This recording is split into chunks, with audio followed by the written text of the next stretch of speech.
Live from WTVO Rockford and your home team. Eyewitness News at 5 starts now. Criminals take aim at multiple state-line businesses. Armed robberies across state lines have police departments teaming up to catch the crooks. A well-intentioned neighbor accidentally set off a scam warning last week. We clear up the misunderstanding and highlight a part of Rockford's history in need of repair. And sitting for the SATs won't look so familiar in a few years. The college entry exam is getting revamped, and schools say students shouldn't be fazed by the change. Good evening, I'm Mimi Murphy. And I'm Eric Wilson. A 17-year-old is charged after a crime spree spanning our viewing area overnight. Now police are searching for 2 more men believed to be involved. Rachel Perry's been following the story. And Rachel, the series of armed robberies has multiple police agencies teaming up for the investigation. Mimi and Eric, so far, police have confirmed 4 robberies starting in Beloit, going to Belvidere, Cherry Valley, and Rockford. Now all of the departments are working together to see if all those crimes are connected. The first call came around 6 Monday night. Beloit police say a man was shoveling when a group held him at gunpoint and stole his white 2011 Cadillac CTS. Then around 11:45, Belvidere police responded after they say this group robbed the Speedway fuel stop on Crystal Parkway. 3 suspects entered the store, one of which brandished a firearm and demanded that the cashier take the money out of the register. Chief Shane Woody says the trio got away in a white 4-door car, possibly a Cadillac. One of them wearing a red hat, black pants, and black coat. One of them wearing a black coat, black pants, and red shoes. And then the third was wearing a black coat, blue pants, and white and black tennis shoes. Just minutes later, at 11:47, Cherry Valley police were called to Fast Mart on Bell School Road for another armed robbery. Next, around midnight, Rockford police say 3 men held 2 cashiers at gunpoint at the Circle K on Broadway, taking cash, cigars, and lottery tickets. Police say one of them hit the cashier with a gun. Rockford police confirmed the group drove off in a white sedan, the one stolen in Beloit. That car was later spotted on East State Street, where police were able to arrest the driver, a 17-year-old. They also found a gun during the investigation. The 17-year-old faces several charges, including armed robbery and possession of a stolen vehicle. No word yet tonight on the other 2 men. If you have any information on any of these incidents, contact police. Eric. Thank you, Rachel. A man accused of killing his girlfriend and leaving her body in a Roscoe storage unit is indicted. Jonathan Kyle Van Dyne faces first-degree murder and concealment of a homicide charges. He's being extradited to Illinois from Wisconsin. He was serving more than 7 years in prison there for a different crime. In November 2021, investigators found Michelle Arnold Boziger's body inside Van Dyne's Jeep in a U-Haul storage shed. If found guilty, Van Dyne could spend up to 65 years in prison here. Freeport firefighters spring into action when a car goes up in flames. Crews were called to a driveway on Cottonwood Street around 9:30 this morning. That's where they found the Hyundai Sonata covered in flames. Fire also spread to a second car. Firefighters had that blaze under control within minutes. No one was hurt. The fire caused roughly $8,500 in damage. Crews did not say what sparked the flames.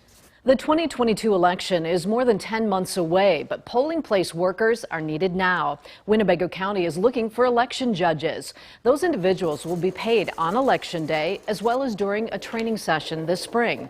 Responsibilities include setting up booths, gathering supplies, helping voters with disabilities, as well as closing polls at the end of the day. Winnebago County Clerk Lori Gummo says becoming an election judge is a rewarding experience. So many people have been retiring, they've left the workplace.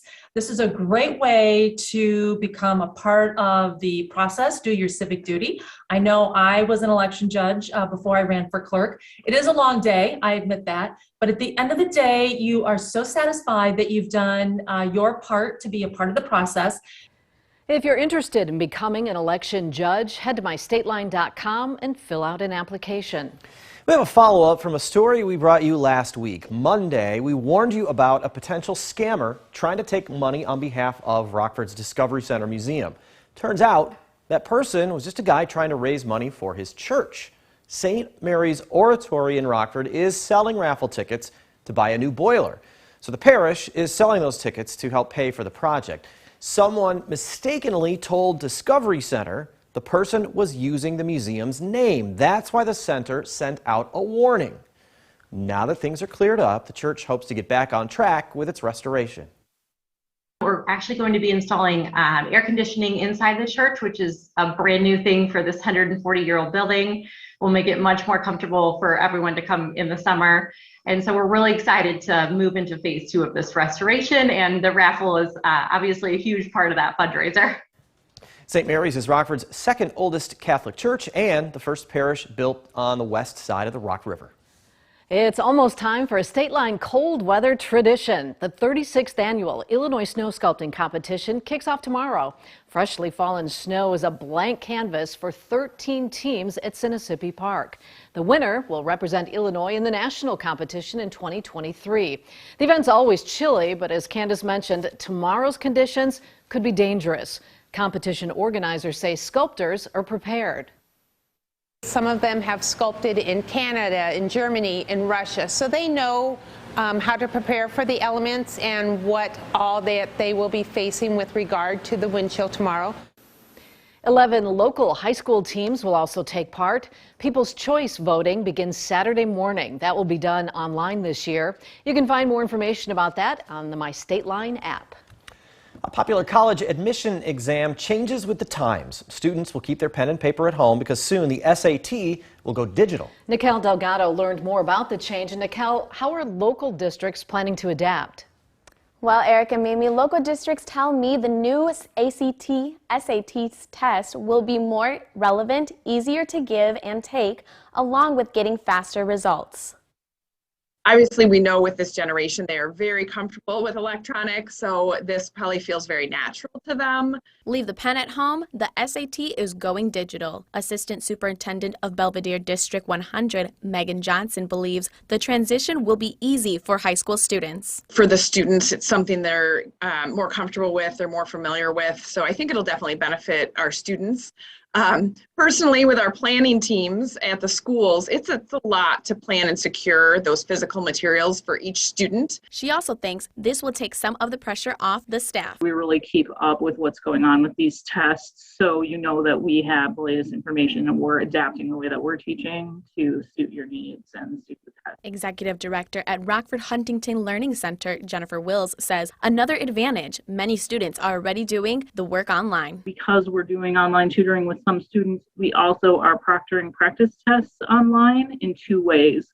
One with a person who's proctoring the test and monitoring them, and one where it's an automatic system that they would log into. But you won't be able to take the test at home. They'll still be administered in a school or test center with supervision. Johnson, though, is excited for the change. Our students are used to taking quick assessments on those platforms, and so I think they will be much more comfortable taking the SAT on a digital platform versus the traditional paper and pencil method. The test will also be shorter. The new digital test will be available starting 2024. Mimi? All right, thanks, Nikel. Eyewitness News once again needs your help to support a Rockford nonprofit that rebuilds people's lives. Thursday night is our annual An Evening for Hope telethon. It raises money for Rockford Rescue Mission. You can watch live right here on WTVO from 7 until 9. The Rescue Mission provides shelter, meals, and other services for some of the most vulnerable in our community. The Biden administration is promising to crack down on human trafficking. An interagency task force met to talk about the progress group members have made and what still needs to be done. Washington correspondent Hannah Brandt is keeping you connected to the nation's capital. Every year, the government estimates 25 million people are trafficked around the world. Trafficking is an extremely heinous and profitable business. A presidential task force is fighting the problem, and Martina Vandenberg with the Human Trafficking Legal Center tells me they made a lot of progress last year. The U.S. government has blocked about $500 million worth of goods thought to be made with forced labor from entering the United States. Advocates say there's still a lot of work to do to combat human trafficking, and the president's task force Tuesday said they're focused on doing more, both with prevention and prosecution. We must require serious consequence and accountability for those who commit these crimes. And we must work to stop these crimes before they happen. Secretary of State Antony Blinken pointed to renewed efforts to tackle the issue globally. We also have to find more ways to put effective pressure on governments that engage in or enable human trafficking.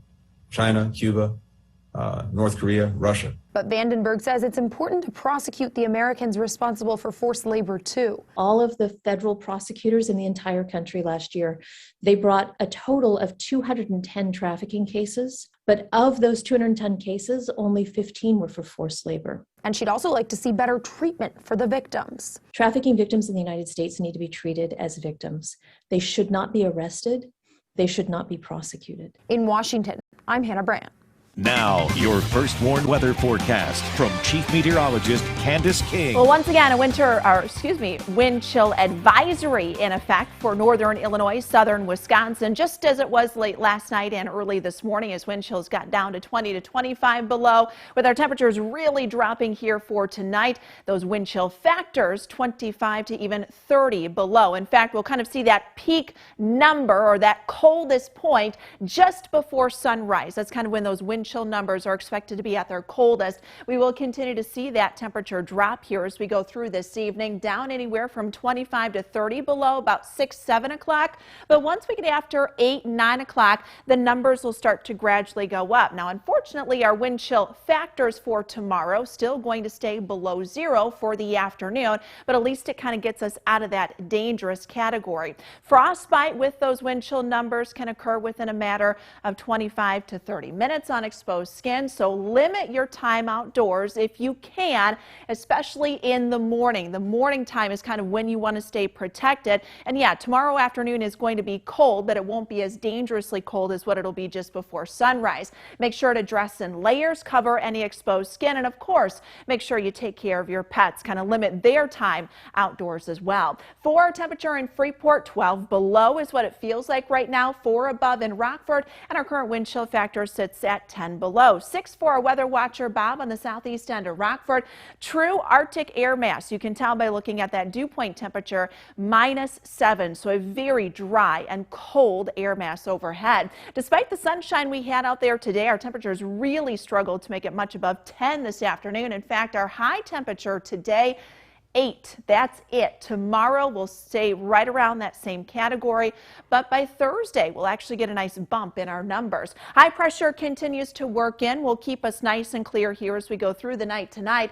Quick moving system moving through the central southern plains, bringing some snow across parts of Kansas, Oklahoma, and down into the panhandle there, Texas. So let's look at our wind chill factors here as we go through tomorrow morning. We're still going to hang on to a very light northwest wind at about 5 miles per hour, but when you talk temperatures that are in the double digits below 0, it doesn't take much to really bring that wind chill factor down. Now, during the day tomorrow, we are going to see that wind shift around to the southwest. Not going to do much for our temperatures. Bring that wind chill factor up about 5 to maybe 8 below during the afternoon. So still pretty cold tomorrow.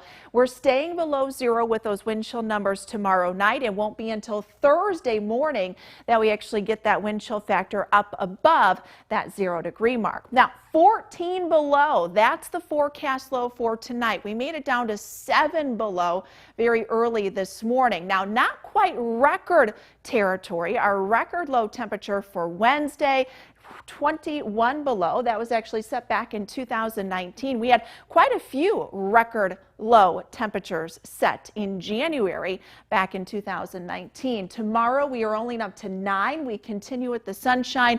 We are going to see a little bit of cloud cover work in as we go through the afternoon and then into the evening. Northwesterly winds will stay with us here this evening. It's been a little breezy out there, but as that high pressure center is kind of right over northwest Illinois, the wind will turn somewhat light. It'll pick back up from the southwest as we go through the afternoon tomorrow, gusting as high as about 25 to maybe even 30 miles per hour Wednesday night into Thursday. Guys, look at that jump on our temperature Thursday afternoon. We're up to 30, but there is another cold front that comes through. Might see a couple of flurries with that. Brings down the temperature again on Thursday. We're back into the teens for Friday, but look at this, a pattern change going into next week. Could bring those numbers back into the 30s and a chance for maybe some rain heading into next week. Now sports with sports director Scott Lever. And the Bears have plugged one of their holes. They've found Ryan Pace's replacement. Another Ryan Poles. He's been with the Chiefs organization for the past 13 years. Last season, he was the Chiefs executive director of player personnel. Poles is only 36 years old, about the same age Pace was when he got the Bears job. He's unproven as a GM, but he comes from an organization that has delivered in finding talent. You don't reach the AFC Championship game 4 straight years without talent. But keep in mind, Matt Nagy came from the Chiefs organization, and the Chiefs' magic didn't rub off on Nagy. Poles could be good. He could be a bust. I do like the fact that the Bears hired their GM before their head coach. Now Poles can have a say in which coach candidate gets that job. As for a new head coach, well, Bears fans can only dream of Sean Payton coming to Chicago, right? Maybe, maybe not. He told the Saints today he needs a break from coaching. He's not retiring. He needs time away. Is Payton truly burned out, or is he hoping to wiggle his way out of the remaining 3 years of his contract with an organization that's trending downward? The Saints missed the playoffs this year. Their quarterback situation is a mess without Drew Brees. They have the worst salary cap problem in the NFL. The future does not look good down there. I'm sure Payton is feeling somewhat fatigued. And keep in mind, Payton's an Illinois guy. He went to Naperville Central High School and to Eastern Illinois University. He has experience. He's been a big winner. He knows offenses and quarterbacks. He would look good in blue and orange. Even if Payton sits out this year to recharge, he could still wind up with the Bears next year if things don't go well for the Bears' new coach this year. I would not rule anything out here. Fred VanVleet is questionable for the Raptors game tonight against Charlotte. Is a sore right knee. Is it head coach Nick Nurse's fault for playing VanVleet too many minutes? VanVleet leads all NBA players in minutes played this season at 38.2 per game. And that's gone up recently. In 4 of the Raptors' last 5 games, VanVleet has played more than 40 minutes. This should be a warning sign to Nurse to back off a bit on those minutes. The Raptors cannot afford to lose VanVleet. They're 0-3 without him so far this season. They continue for us tonight. The first warning interactive radar brought to us by Rockford Auto Glass and more. Temperatures tonight will drop down anywhere from about 12 to 15 below zero. That's our actual air temperature, but wind chills tomorrow morning could be as low as 30 below. So just make sure you take caution and dress appropriately. Kind of the worst of that chill coming before about 8, 9 o'clock tomorrow. Temperatures tomorrow 9 above, 30 on Thursday, couple of flurries, and then we're back near 30 by the end of the week. Sounds much better. Thanks, Candace. And thank you for spending some of your time with us. Stay safe.